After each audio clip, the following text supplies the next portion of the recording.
Pause, act, create, empower. Pause, act, create, empower. Step into a new pace hour by hour. Hello. Hello and welcome to A New Pace. My name's Leslie and today I am practicing wearing my hat. So, what on earth is that all about? I'll tell you. So basically, um, I got this hat from a charity shop. Actually, I can't tell you where because I can't remember. And when I first got it, I was walking down the street and I kind of thought, I like this, but this feels a little bit uncomfortable. It doesn't feel like it's me. I'm not used to wearing a hat with a wide brim like this. I'm used to perhaps wearing a woolly hat or like would a like a fabric hat or something like that. Something maybe novel. I've got lots of hats. I've got an owl one. I've got a tiger one. I've got lots of things that are maybe quirky and silly. Whereas this wide brim hat feels more I don't know, like there's something different about it. And so when I bought this hat in that kind of sense of trying something new and seeing what it would feel like, I then walked down the street and there was a part of me was thinking, oh, I really like this. I feel like it gave me a bit of a sense of strutting down the street wearing my big hat. And then another part of me felt really silly, felt like it didn't really connect with who I was, felt maybe judged and watched, and I felt insecure. And so actually, I didn't always wear my hat. There was times, obviously, when you're wearing your hat, sometimes you're wearing it, sometimes you're not. And I see a lot of people at events wearing hats. It sort of gives me wedding vibes, or maybe like going to the races, Ascot, or something like that. Which I think that's where my perception of wearing a wide brim hat was maybe premium, and like that was an identity that I um didn't really feel very aligned with and didn't feel like it was authentic to me. So I ended up like leaving this hat in my car. And then I met with some friends for a walk. And I just said to them, you know what? I'm gonna grab my hat. I'm gonna just I said, or maybe I was getting something else out of the car. I can't quite remember. But then there was a hat there, and I just said, I'm practicing wearing my hat, and then grabbed my hat. And one of these friends just laughed because it just seemed like such a ridiculous thing of practicing wearing your hat. And the whole point is that it was necessary for me to practice wearing this hat because of what it represented to me, what it symbolized, the meaning I'd placed on it and associated with other people that might wear hats like this. That is completely made up. It's nothing, there's nothing real about that. It's just the meanings that we assign to things. And that can be relevant for so many things in life that we create these meanings, but actually it's nonsense. And that can maybe affect what we do. We might avoid something, or we might have some anxiety about something, or we might really lean towards something or like fear of missing out because we associate something with a particular meaning. So this is why I wanted to come and talk about this again and link it really to some parts of our psychology that might be interesting or that feel good to reflect on. So when I was thinking about this concept of practicing wearing your hat, it made me think about fake it till you make it, um, things about manifesting and live within the wish fulfilled and act as if. So you're maybe stepping into a new pace, which is like all my themes are related to that. Step into a new version of yourself or acting in a new version of yourself towards the goals that you want, towards and stepping into that identity. However, this I being able to fake it till you make it can be really hard, especially when you have real values of authenticity, integrity, and when you might not have a massive amount of self-belief. So your values do absolutely matter, and how confident you're feeling matters. And sometimes you might be thinking, well, what would that be like? Dress to impress, that those kind of things as well, like that you hear, dress for the job that you want, not the job that you've got. So actually that can create some sort of cognitive dissonance where how you're feeling doesn't match how you're acting, and what you're thinking doesn't necessarily match what your sort of internal dialogue is. So when somebody meets you, they might see you, in this instance, they might see me as someone that wears a hat, that is dressed a certain way, that maybe dresses to in a way that they enjoy, dresses confidently. However, they're not going to see the self-doubt. They're not going to see the things behind the scenes. They're not going to see what's underneath the surface. And we often see people like that, don't we? Especially maybe when we're not seeing them in their home environment, maybe when we see somebody online, or maybe when we see someone that's out, like out and about, sort of on a night out or something like that. We might see somebody putting on a brave face, maybe putting on a facade as to a more confident version of themselves. And in some ways, that might be, I think there's a fine balance, really. And there's lots of in between parts of this where, in the interest of being authentic, it could be really simple maybe to get drawn into the, well, I'm just going to be me, I'm not going to fake it, I'm not going to wear a suit, for instance, to because it's not necessary for my job. I don't need to be wearing those things, but wearing that sense of pride from the job that you're doing, because that's how you might feel doing the job that you want, feeling that gratitude for the current situation that you're in and your current actions, because that's how you might imagine feeling when you're leveled up further, is the energetic frequency and the emotional level that can help you to then take more action. So I hear a lot of conversations, and I've leaned in and out of this myself, about manifestation. And like I mentioned a few minutes ago, about this concept of living in the wish fulfilled.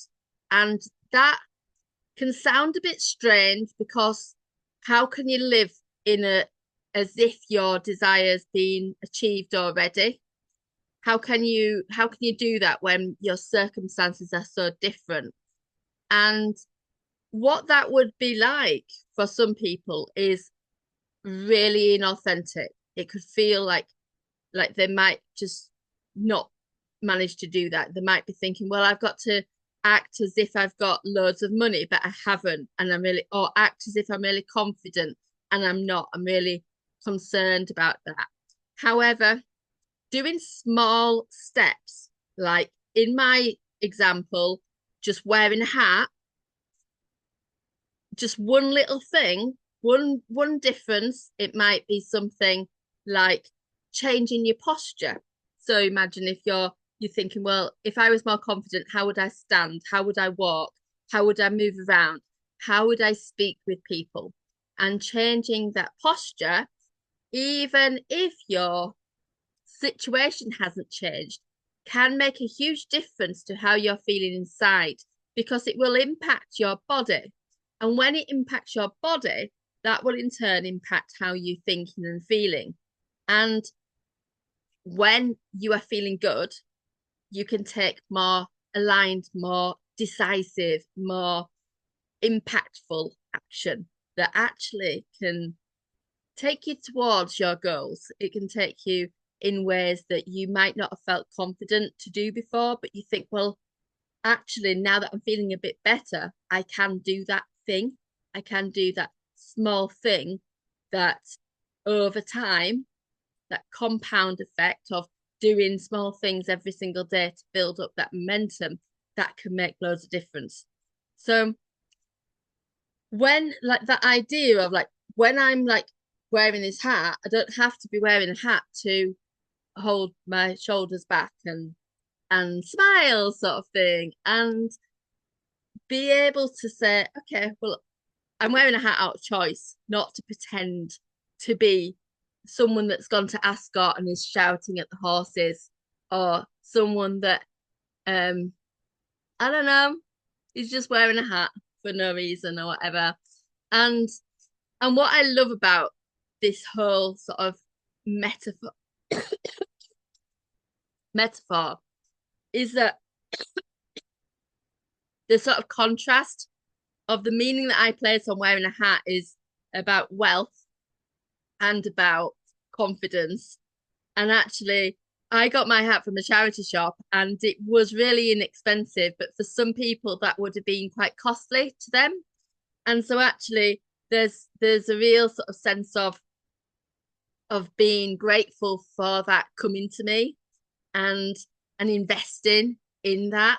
So there's all kinds of things about money mindsets, like so many different books and so many different thoughts and ideas around that. But that for me was about the meaning that I placed on it, rather than sort of a woolly hat could actually cost more in money than that one. But then when I'm wearing it, it might not feel as luxurious. So these are the sorts of things that can help you to maybe step forwards in your life. So if there's something that you've been toying with and you are not sure how you feel about taking the next step in it, or it might be that you regularly do something, but you might not associate that as being part of you, part of your identity, then consider that this metaphor as that and consider the meaning that you place on those roles. So an example of that could be somebody that makes art but doesn't call themselves an artist. With with this stepping into the identity of an artist, which I've toyed with for years, being in different roles that are about art. I've toyed with that for years. And it's taken me a long time back and forward to see what being an artist would mean for me. So I would always be saying that I'm an artist. That's the first thing that I'd say. It's the first word. And but a lot of people wouldn't consider themselves to be an artist unless they are maybe exhibiting in galleries and selling their artwork, or if their art is their primary income, their way of life, their main thing that they do and get involved with. They might not even consider themselves an artist then. So I know lots of people that are really committed to their art and they might not consider themselves in that sort of way. And in a different example, running can be very similar, or fitness and sport. So for I've just started running again, and I'm gearing up for a race. I'm getting back into it bit by bit, and it's been a challenge. And there's times when I've really felt like giving up, and there's times when I've thought, well, I'm just not a runner. And then there's times when I think, once a runner, always a runner. And having done lots of marathons over the years, it would be, I think people would be really shocked if I said, well, I don't feel like a runner. I'm not a runner, not a runner, but we don't have to be amazingly fast to be a runner. And like that concept of once a marathon runner, always a marathon runner. It's the same with having that kind of role of stepping back into it. And recently I read about somebody who did lack confidence in their identity and who they were really as a person. And they'd said that actually they don't call themselves a runner. However, they've actually run over 100 marathons.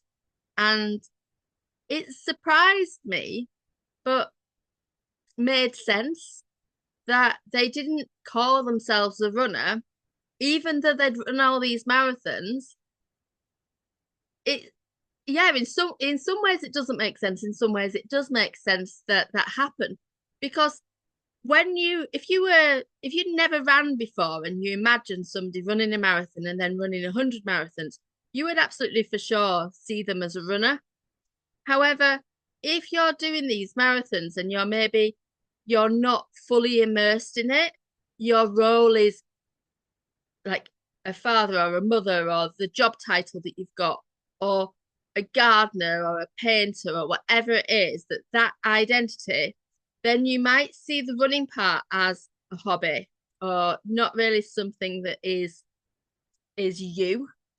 And actually those kind of things to do with identity and to do with like confidence in it can be really rooted in experiences maybe as a child, or experiences that growing up you might have had affecting your self-esteem and affected your sense of who you are.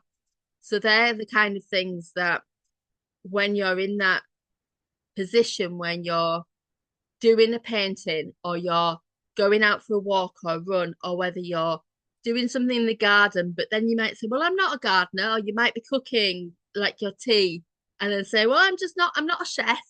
And then limit yourself and say, well, I'm not a chef, so I'm not going to try anything new. I've often said that. I've often said, well, I'm just not a foodie person.